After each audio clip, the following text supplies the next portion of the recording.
பாஜக வெற்றி பெற வேண்டிய தொகுதி எக்ஸிட் போல் எப்படி மிஸ் ஆனது? மதுரை தெற்கு தொகுதியில் நடந்தது என்ன?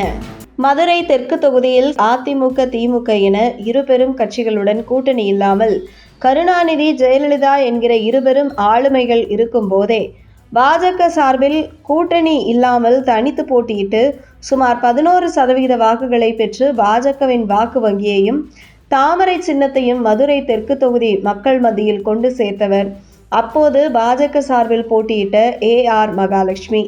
இந்த நிலையில் மதுரை தெற்கு தொகுதி மக்களுக்கு கடந்த 10 வருடங்களாக பல நலத்திட்டங்களை வாரி வழங்கி அந்த தொகுதி மக்களால் மக்கள் சேவகி என்ற அடைமொழியுடன் அழைக்கப்பட்டு வரும் AR மகாலட்சுமி சௌராஷ்டிரா சமூகத்தைச் சேர்ந்தவர்.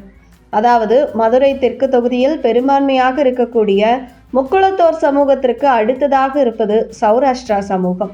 இந்த நிலையில் கடந்த 2024 நாடாளுமன்ற தேர்தலில் முக்குளத்தோர் சமூகத்தைச் சேர்ந்த திருமாரஞ்சி அல்லது சௌராஷ்டிரா சமூகத்தைச் சேர்ந்த AR மகாலட்சுமி ஆகிய இருவரில் ஒருவருக்கு வாய்ப்பு கிடைக்கும் என எதிர்பார்த்த நிலையில் இருவருக்கும் பாஜகவில் வாய்ப்பு கிடைக்கவில்லை.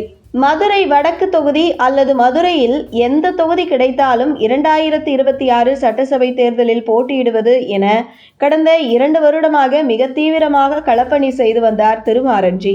அதேபோன்று மதுரை தெற்கு தொகுதியை தன்னுடைய சொந்த தொகுதியாக கொண்ட AR மகாலட்சுமி கடந்த 2 வருடங்களாக மிக தீவிரமாக மதுரை தெற்கு தொகுதியில் களப்பணி செய்து வந்தார்.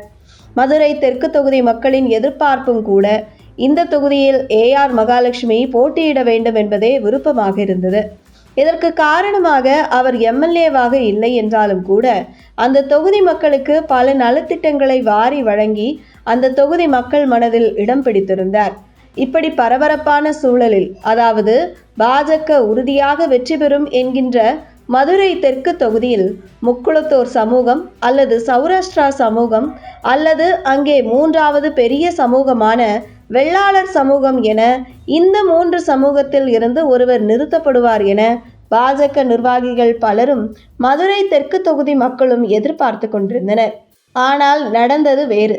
இப்படி ஒரு சூழலில் மதுரை தெற்கு தொகுதியில் மதுரையில் உள்ள 3 பாஜக மாவட்ட தலைவர்கள், மதுரையின் முன்னாள் மாவட்ட தலைவர்கள் உட்பட பாஜக தொண்டர்கள் முதல் நிர்வாகிகள் வரை மற்றும் RSS இயக்கத்தைச் சேர்ந்தவர்கள் என பாஜக வெற்றிக்காக இந்த தொகுதியில் அர்ப்பணிப்போடு வேலை செய்து வந்ததை பார்க்க முடிந்தது.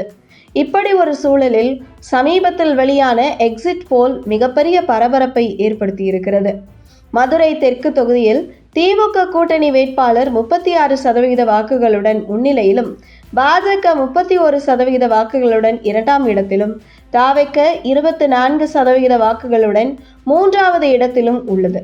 இது குறித்து மதுரை தெற்கு தொகுதியில் இருக்கும் திமுகவினரே தெரிவிக்கவில், பாஜக சார்பில் AR மகாலட்சுமி நின்றிருந்தால் வெற்றி உறுதியாகி இருக்கும்.